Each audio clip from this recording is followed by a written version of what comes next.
एक शाम चिंटू और मिंकू पार्क में खेल रहे होते हैं और मस्ती कर रहे होते हैं। चिंटू मिंकू के पीछे भाग रहा होता है। ओए चिंटू, पकड़ना मुझे। बदमाश मिंकू, रुक, मैं तुझे अभी बताता हूँ। मिंकू भागते भागते एक आदमी से टकरा जाता है जो कि बहुत टेंशन में कहीं जा रहा था और इससे उसका बैग नीचे गिर जाता है। अरे बच्चे, तुम्हें लगी तो नहीं? जरा आराम से। सॉरी अंकल, रुकिए, मैं आपका सामान उठाने में मदद करता हूँ। फिर वो आदमी वहाँ से चला गया और चिंकू मिंकू फिर से खेलने लगे। पर तभी मिंकू को कुछ अजीब सा दिखा। ओए चिंटू, ये देख, कितना सुंदर है। हाँ, ये तो एक सोने का अंडा है और बहुत कीमती लग रहा है। चिंटू जैसे ही उसे उठाने के लिए हाथ लगाता है तभी उस अंडे में से एक रोशनी निकलती है और उसमें से एक परी बाहर निकलती है जो कर दे इच्छा पूरी सबकी। कहते हैं उसे सोन परी। अरे चिंटू, भाग यहाँ से, ये भूत है। अरे मुझसे डरो मत, मैं तो एक परी हूँ। बताओ क्या इच्छा है तुम्हारी? ये सुनकर मिंकू का डर थोड़ा शांत होता है और वो डरते हुए परी से पूछता है, मतलब तुम वो कहानियों वाली परी हो जो लोगों की इच्छाएं पूरी करती है? सही समझे, मैं वही परी हूँ। बताओ तुम्हें क्या चाहिए? चिंटू और मिंकू सोच में पड़ जाते हैं कि उन्हें क्या मांगना चाहिए और कुछ देर सोचकर चिंटू कहता है, क्या हमें 10 चॉकलेट्स मिल सकती है? बिल्कुल, ये लो। परी तभी अपना जादू चलाकर 10 चॉकलेट्स वहाँ ला देती है जिसे देखकर चिंटू मिंकू बहुत खुश हो जाते हैं। ओए चिंटू, इसने सच में हमें चॉकलेट दे दी यार। मेरा तो मन इससे और भी चीजें मंगाने का कर रहा है। तू क्या कहता है? हमें और क्या मंगाना चाहिए? चिंटू और मिंकू धीरे धीरे करके बहुत सी खाने की चीजें मंगा लेते हैं और पार्क में बैठकर खा रहे होते हैं।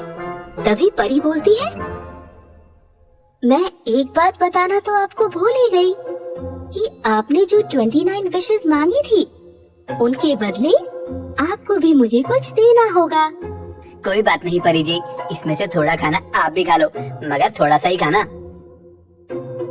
मुझे खाना नहीं चाहिए, मुझे हर एक विश के बदले आपके सर के 1000 बाल चाहिए होंगे। ये सुनते ही चिंटू मिंकू की हालत खराब हो गई। क्या कहा? हमारे बाल? परी जी ऐसा मत करो, अभी तो मेरी शादी भी नहीं हुई और मेरी मम्मी भी मुझे बहुत डांटेंगी। हाँ परी जी, आप प्लीज हमें माफ कर दीजिए और हमारे बाल मत लीजिए। मुझे माफ करना, मगर हमारी दुनिया का यही नियम है और मैं इसे नहीं बदल सकती और जल्द ही आप दोनों के बाल गायब हो जाएंगे। उसके थोड़ी देर बाद ही चिंटू और मिंकू टकले हो गए और ये देखकर वो दोनों रोने लगे। ओ चिंटू, ये क्या हुआ यार? हम दोनों तो टकले हो गए, अब क्या करें? इतने में ही वो आदमी वापस आया जो अंडे का मालिक था और जिससे मिंकू टकराया था। बच्चों, क्या तुमने यहाँ एक सोने का अंडा देखा क्या? मुझसे शायद वो गलती से यहीं गिर गया था। हाँ अंकल, वो हमारे पास ही है। शुक्रिया बच्चों, लाओ वो अंडा मुझे दे दो।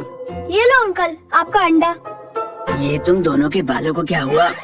चिंटू मिंकू ने सारी कहानी उस आदमी को बताई तो वो आदमी हंसते हुए बोला, बस इतनी सी बात, चिंता मत करो, तुम्हारे बाल एक ही दिन में वापस आ जाएंगे।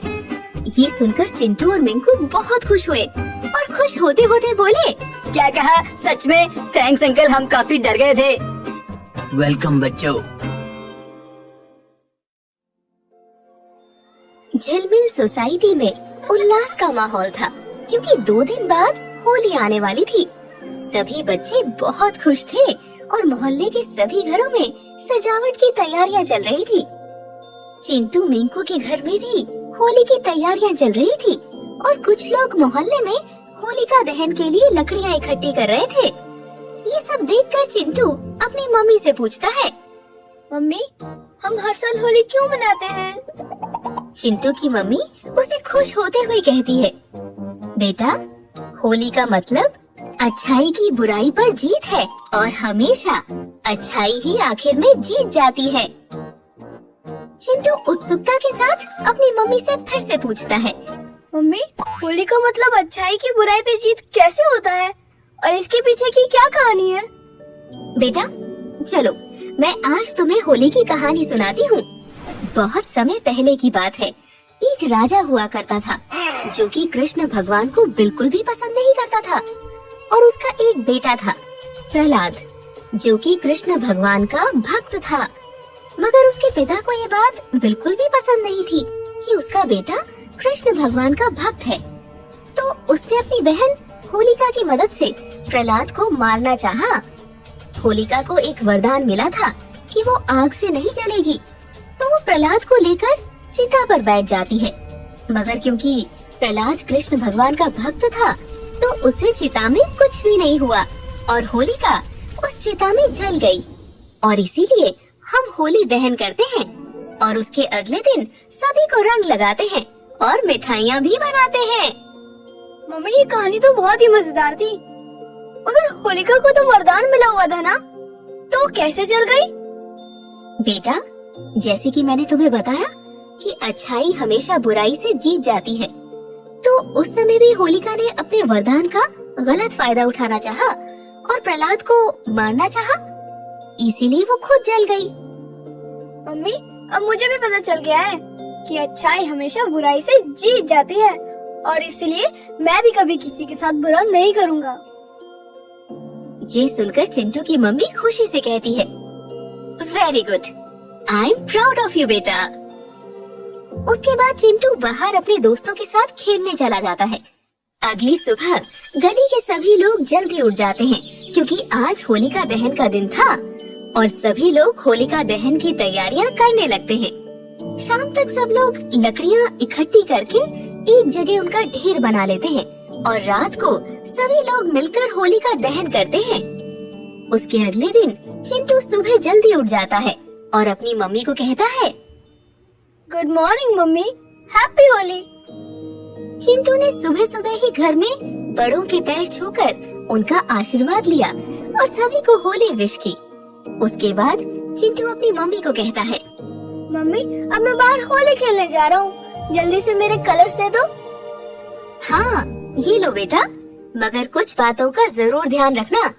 पक्के रंगों से होली मत खेलना, वरना वो रंग तुम्हारे शरीर से अगले 1-2 हफ्तों तक नहीं निकलेंगे। और किसी की आँखों में रंग मत डालना, नहीं तो आँखों में इन्फेक्शन हो सकता है। Okay mummy. और हाँ बेटा, पानी का जितना हो सके कम इस्तेमाल करना, क्योंकि हमें पानी बचाना चाहिए ताकि हमें पीने वाले पानी की कभी दिक्कत न आए। ओके मम्मी, मैं समझ गया। क्या अब मैं होली खेलने जा सकता हूँ प्लीज? हाँ जाओ। तो बच्चों, हैप्पी होली आप सभी को। मैं उम्मीद करती हूँ कि आप सभी की होली बहुत अच्छी जाए और आप सभी को बहुत अच्छी अच्छी मिठाइयाँ मिले। और हाँ, जैसे मैंने बताया, पानी का कम से कम इस्तेमाल करना।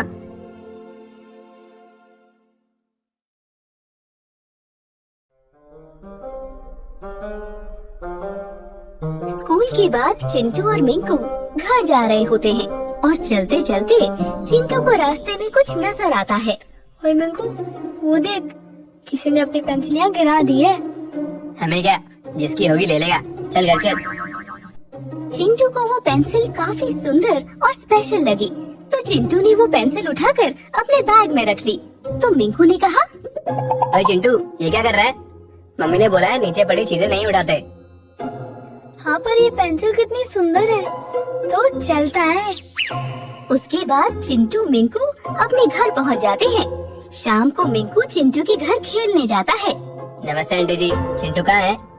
बेटा, वो ऊपर रूम में है।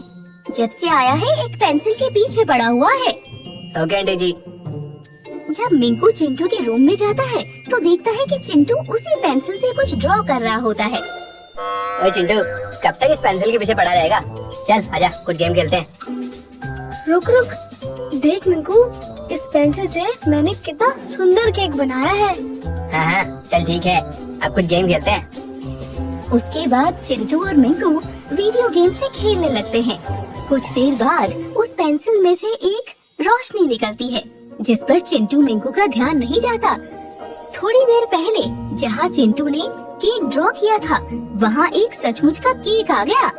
जैसे ही मिंकू ने वो केक देखा तो वो बोला, अरे वाह, आंटी जी ने हमारे लिए केक बनाया है और तूने मुझे बताया भी नहीं। उस केक को देखकर चिंटू हैरान हो जाता है क्योंकि उसकी मम्मी ने आज कोई केक नहीं बनाया था। पर मम्मी ने तो आज कोई केक नहीं बनाया था। इतने में ही चिंटू का ध्यान उस ड्राइंग बुक पर गया जिसमें उसने केक ड्रॉ किया था, जहाँ अब उस केक की ड्राइंग नहीं थी। चिंटू हैरान होकर बोला, अरे जो मैंने केक ड्रॉ किया था वो कहाँ गया? और ये केक बिल्कुल वैसा ही है जैसा मैंने ड्रॉ किया था।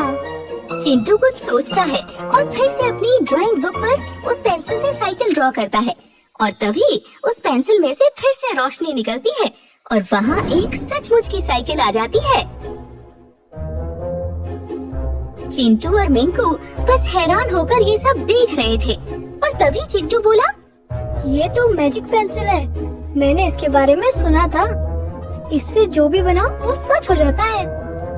ये सुनकर मिंकू का शैतान दिमाग चलने लगा और उसने कहा, अरे चिंटू, अगर ये सच में मैजिक पेंसिल है तो क्यों ना हम इससे अपना मैथ्स टेस्ट का क्वेश्चन पेपर ड्रॉ करें। ये सुनकर चिंटू कहता है, नहीं मिंकू, चीटिंग करना अच्छी बात नहीं है। हम ऐसा नहीं करेंगे। हम पार्क चलते हैं और फिर वहाँ जाकर देखेंगे इससे क्या ड्रॉ करना चाहिए। चिंटू और मिंकू पार्क में आ जाते हैं और वहाँ आकर उन्हें एक बच्चा दिखाई देता है जो कि बहुत उदास होता है क्योंकि उसे एक टेडी बियर चाहिए होता है पर उसकी मम्मी उसे वो नहीं दिला रही होती है। अरे मिंकू, क्यों ना हम इस मैजिक पेंसिल से उस बच्चे को एक टेडी दे दें? हाँ, अच्छा आइडिया है। चिंटू तभी ड्राइंग बुक में उस मैजिक पेंसिल से एक टेडी ड्रॉ करता है और तभी पेंसिल में से एक रोशनी निकलती है और वहाँ एक टेडी बेयर आ जाता है और चिंटू मिंकू वो टेडी बेयर उस बच्चे को दे देते हैं जिससे वो बच्चा बहुत खुश हो जाता है। थैंक यू भैया। उसके बाद चिंटू मिंकू अपनी पेंसिल लेकर आगे चलने लगते हैं और तभी उन्हें एक गरीब इंसान दिखाई देता है। चिंटू मिंकू उसके पास जाते हैं और उससे बोलते हैं, अंकल, आप इतने परेशान क्यों हो? मैंने 2 दिनों से कुछ खाना नहीं खाया है और मेरे पास खाने के लिए पैसे भी नहीं है। ये सुनकर चिंटू मैजिक पेंसिल से उस आदमी के लिए खाना ड्रॉ करता है और जैसे ही खाना उसके सामने आता है चिंटू वो खाना उस गरीब इंसान को दे देता है जिससे वो बहुत खुश हो जाता है और खाना लेकर वहाँ से चला जाता है। चिंटू और मिंकू ने मिलकर इसी तरह बहुत से लोगों की मदद की और आखिर में अपने घर आ गए।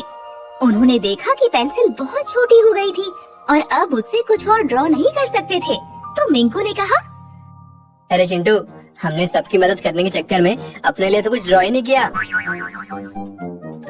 मम्मी कहती हैं कि जरूरतमंद की मदद करना अच्छा काम होता है और आज हमने बहुत से लोगों की मदद की है।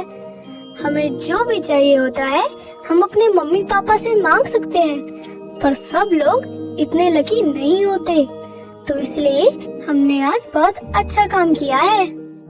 तो समझे बच्चों, हमें हमेशा जरूरतमंद लोगों की मदद करनी चाहिए। तो आपको भी अगर कभी मौका मिले तो किसी जरूरतमंद की मदद जरूर कीजिएगा।